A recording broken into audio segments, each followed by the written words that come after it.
Привет, друзья! С вами Арман Кэндлс. Добро пожаловать на мой подкаст «Огонь надежды.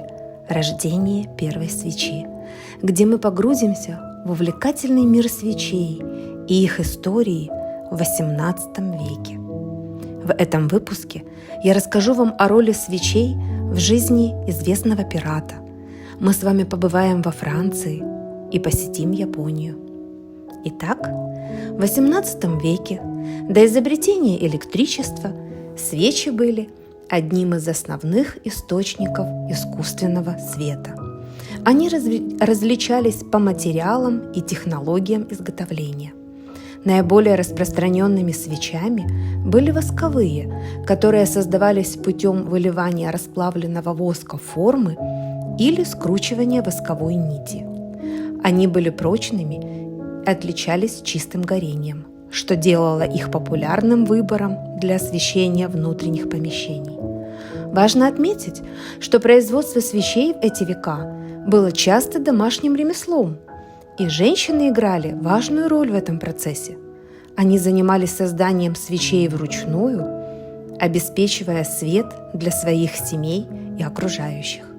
Теперь перейдем к интересным историям, связанным с использованием свечей в этот период. В те далекие времена свечи использовались не только для освещения, но и в качестве особого сигнала для встреч и коммуникаций. Этот сигнальный язык свечей был особенно популярен среди моряков и жителей побережья. Одна из наиболее захватывающих историй связана с легендарным пиратом Черной Бородой. Его настоящее имя – Эдвард Тич, жившим в XVIII веке. Считалось, что пираты Черной Бороды использовали особый сигнал свечей, чтобы найти спрятанные сокровища. История гласит, что Черная Борода оставил за собой карту сокровищ, но она была зашифрована, и чтобы ее прочесть, нужно было использовать свечи. Когда свечи поджигались рядом с картой, тайные знаки и символы становились видимыми, раскрывая место расположения сокровищ.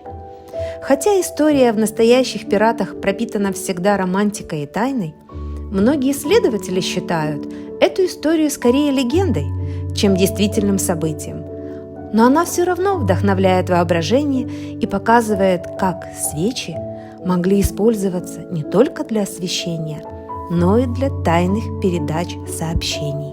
Теперь перенесемся во Францию, в древний город Каркассон, расположенный в Южной Франции, где происходили занимательные ритуалы, связанные с использованием свечей.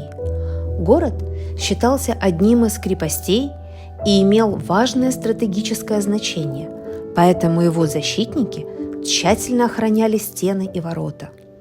Один из наиболее необычных ритуалов происходил во время фестиваля Святого Винсента. В этот день местные жители собирались вокруг огромного костра в центре города.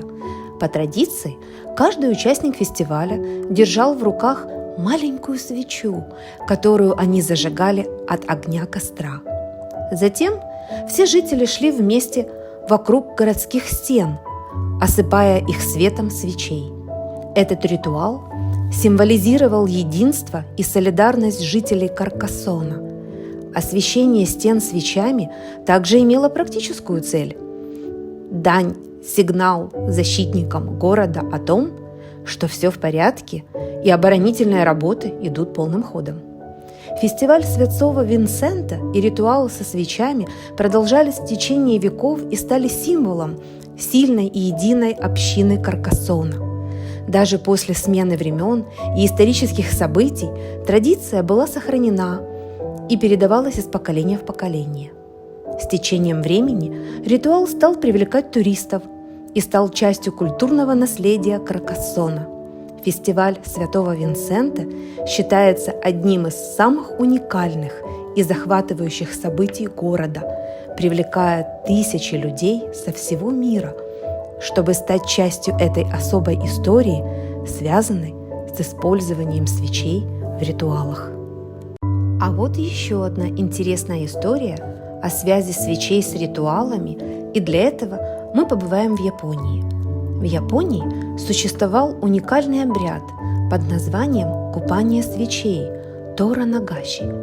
Этот обряд проходил ежегодно и связывался с празднованием Обон, буддийского фестиваля, посвященного увековечению ушедших предков. В ночь праздника семьи и близкие выходили на берега рек и ручьев с особыми бумажными свечами, называемыми торо, которые были украшены цветами, узорами и символами. Эти свечи были особенными, так как они были сделаны из особого растворимого бумажного материала и заполнялись маслом. После чтения специальных молитв и воспоминаний о предках свечи зажигались и отпускались по течению реки или потока. Японцы верили, что свет плывущих свечей помогал душам умерших найти путь обратно в мир предков и вновь объединиться с семьями на время праздника. Купание свечей символизировало увековечение памяти о предках, духовную связь между живыми и ушедшими, а также приносило спокойствие и умиротворение в сердца тех, кто скорбел о потерянных близких.